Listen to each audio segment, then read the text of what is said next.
Quand vous prenez le livre de Hébreux et que vous regardez en fait la liste des héros de la foi, quand on les cite, tous ceux qui sont cités sont normalement des personnes en fait qui viennent du peuple d'Israël, d'origine du peuple d'Israël, donc le peuple choisi par Dieu. Et Rahab n'était pas de ce peuple-là, et Rahab est la deuxième femme qui est citée dans ces passages-là. Et vous allez voir aussi que là, par rapport à ce changement de cette nomination, elle devient en fait aussi la première personne en fait à être mise parmi les héros de la foi.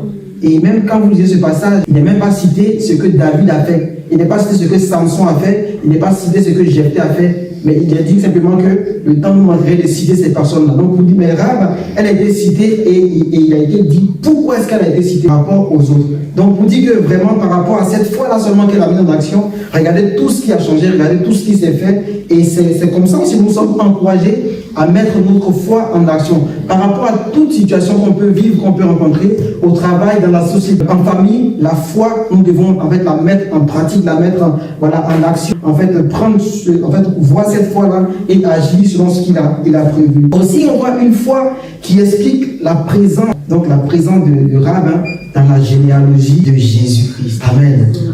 Donc foi qui explique la présence de Rahab. Je ne sais pas si vous voyez un peu tout. On a lu, j'ai fait ce qu'on a lu ensemble.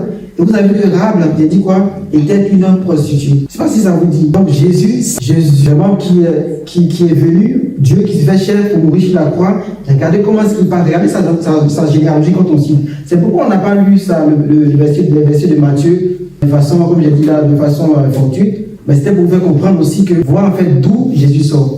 Jésus en tant qu'humain, donc Dieu en tant qu'humain, vous venez sur la terre pour nous montrer le chemin. Regardez par là, regardez quand on cite souvent, on dit Jésus, même les Israélites disaient souvent, fils de David. Mais David vient de qui? Avant David, on a eu Rahab. Et Rahab n'était qui? Elle n'était même pas du peuple élu.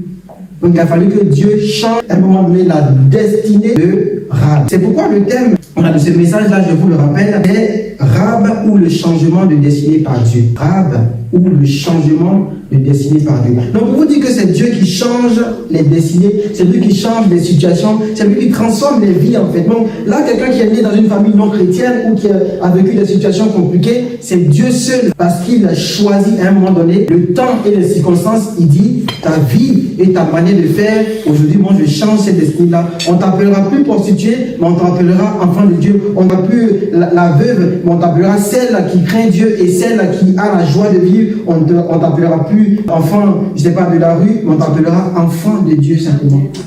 Parce que c'est Jésus-Christ qui change les destinées, c'est lui qui change les situations, c'est lui qui positive tout ce que les gens ont rendu négatif. Amen.